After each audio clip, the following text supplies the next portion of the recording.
Shalom semuanya, selamat pagi. Jadi, pada pagi hari ini kita akan renungan, tapi sebelum itu kita harus mengucap syukur pada Tuhan karena pada pagi hari ini kita masih diberikan kesehatan, kita masih diberikan tubuh yang sehat, itu semua karena berkat kemurahan Tuhan. Teman-teman, sebelum kita menjalankan renungan, mari kita berdoa terlebih dahulu. Teman-teman, mari kita berdoa.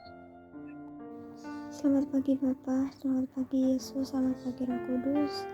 Terima kasih ya Tuhan karena pada pagi hari ini, karena pada hari ini Tuhan masih berikan kami semua kesehatan, Tuhan masih berikan kami tubuh yang lengkap, itu semua karena berkat kemurahan-Mu. Ya Tuhan, sebentar kami akan mendengarkan renungan, Tuhan berkati kami yang mendengarkan agar kami bisa mendengarkannya dengan baik dan juga dengan hikmat daripada-Mu. Terima kasih ya Tuhan kami menyerahkan semua hidup kami dalam tangan-Mu, di dalam nama Tuhan Yesus. Kami sudah berdoa dan telah mengucap syukur. Haleluya. Amin. Oke. Judul renungan yang aku ambil pada pagi hari ini yaitu doa pengubah takdir.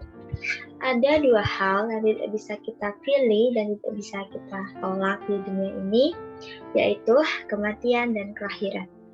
Misalkan nih, kita lahir dari keluarga orang miskin ataupun orang kaya, itu pun juga bukan karena pilihan kita atau keinginan kita, demikian juga dengan kematian. Kali ini kita akan membuka kitab kita pada kitab 2 Raja-Raja 20 ayat 1-7. Oke, 2 Raja-Raja 20 ayat 1-7. Pada hari-hari itu, Hizkia jatuh sakit dan hampir mati. Lalu datanglah Nabi Yesaya bin Amos dan berkata kepadanya, "Beginilah firman Tuhan, sampaikanlah pesan terakhir kepada keluargamu, sebab engkau akan mati, tidak akan sembuh lagi." Lalu Hizkia memalingkan mukanya ke arah dinding dan ia berdoa kepada Tuhan. "Ah Tuhan, ingatlah kiranya bahwa aku telah hidup di hadapan-Mu dengan setia dan dengan tulus hati, dan bahwa aku telah melakukan apa yang baik di mata-Mu." Kemudian menangislah Hizkia dengan sangat, tetapi Yesaya belum lagi keluar dari pelataran tengah, tiba-tiba datanglah firman Tuhan kepadanya. "Baliklah dan katakanlah kepada Hizkia, raja umatku, beginilah firman Tuhan, Allah Daud, bapa leluhur. Telah kudengar doamu dan telah kulihat air matamu.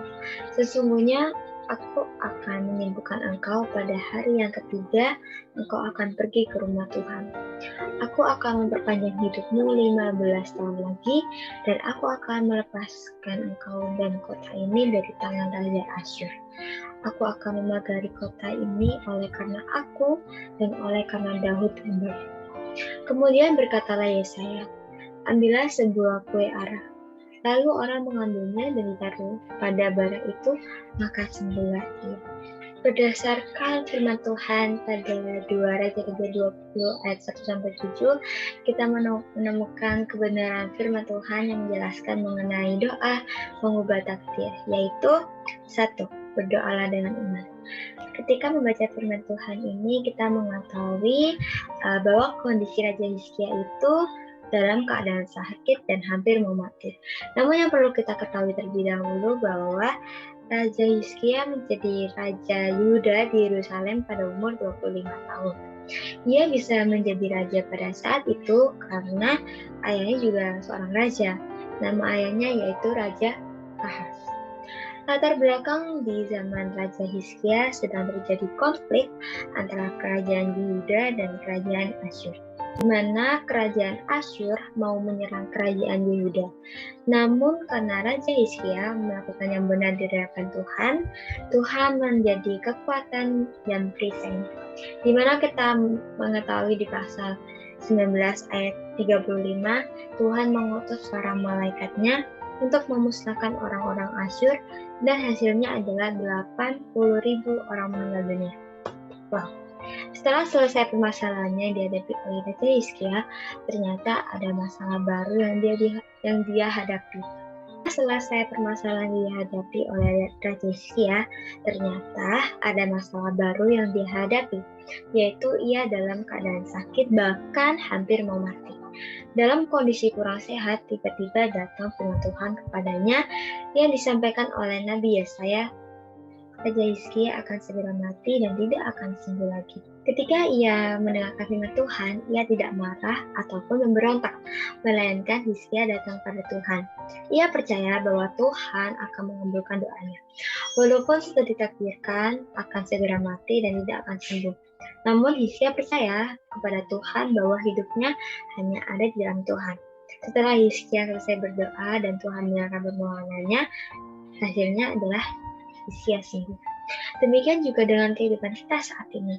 Jangan kita berkecil hati di saat tidak ada harapan. Misalnya, maaf ya semuanya, saya berbadan kecil, miskin, cacat, jelek, dan lain-lain. Bukan kekurangan kita yang menentukan hidup kita ini, namun iman dan permohonan kita kepada Tuhan. Langit, siang, malam, bumi, bisa ada juga karena Tuhan. Tuhan yang menciptakan yang tidak ada menjadi ada, apalagi untuk menjawab doamu. Bagi Tuhan tidak ada yang mustahil. Berharaplah kepada Tuhan karena Tuhan itu sangat baik. Yang kedua, hiduplah setia di hadapan Tuhan. Belajar setia kepada Tuhan memang agak sulit. Walaupun kita terkadang tidak setia, namun Tuhan Yesus tetap setia kepada kita. Saat kita kembali belajar tentang kisah Raja Hizkia, ia termasuk juga golongan orang setia pada Tuhan. Hal ini dapat kita ketahui dalam doanya kepada Tuhan, bahkan kita bisa melihat pasalnya sebelumnya, yaitu pasal 18 ayat 3. Ia melakukan yang benar di mata Tuhan seperti leluhurnya Raja Daud. Raja Hizkia adalah raja yang melakukan kehendak Tuhan sehingga Tuhan berkenan kepadanya. Tuhan mendengarkan permohonan karena ia mempunyai hubungan yang baik dengan Tuhan. Misalkan Anda mempunyai seorang teman, bestie, kawan yang dekat dengan kita. Di saat teman, bestie, kawan kita ini meminta kepada kita, pasti kita juga akan memberikan, kan? Lebih-lebih lagi hubungan kita dengan Tuhan. Jika kita memiliki relasi yang baik, memiliki hubungan yang baik dengan Tuhan, Tuhan akan menjamin hidup kita dan Ia menyediakan rencana yang terbaik dari yang terbaik dalam hidup kita sesuai dengan kehendak-Nya. Oke teman-teman, inti renungan pada pagi hari ini yaitu jangan pernah putus asa, apapun yang masalah yang kita hadapi, masalah yang kita jalani, tetap maju, tetap pandang ke depan, jangan menyerah, jangan putus asa. Kita harus ingat masih ada Tuhan sebagai pribadi yang selalu setia kepada kita, meskipun kadang kita itu kurang setia kepada Tuhan, tapi Tuhan tetap setia kepada kita, Tuhan tetap ada buat kita, Tuhan tetap sayang sama kita, memeluk kita waktu kita jatuh. Sekian renungan pada pagi hari ini, kiranya menjadi berkat buat kita semua yang mendengarkan. Terima kasih semuanya, Tuhan memberkati. Mari kita berdoa untuk menutup renungan pada pagi hari ini. Teman-teman, mari kita berdoa. Terima kasih ya Tuhan, karena pada pagi hari ini tadi kami telah mendengarkan renungan tentang doa mengubah takdir. Tuhan berkati Tuhan agar kami bisa selalu bersungguh-sungguh berdoa kepadamu, agar kami tidak sekalipun meninggalkan Engkau sedetik pun Tuhan. Jangan biarkan kami jauh daripadamu Tuhan Yesus. Berkati agar kami selalu setia kepadamu, agar kami tidak pernah meninggalkan Engkau. Terima kasih ya Tuhan kami akan melakukan aktivitas sehari-hari kami, agar kami dapat melakukannya dengan hikmat daripadamu dan juga dengan kesehatan. Terima kasih Yesus, terima kasih Roh Kudus. Inilah doa yang bisa kami permohonkan di hadapan-Mu. Ampuni Tuhan bila kami kadang menyakiti hati-Mu. Di dalam nama Tuhan Yesus kami dapat berdoa dan dalam ucap syukur. Haleluya. Amin.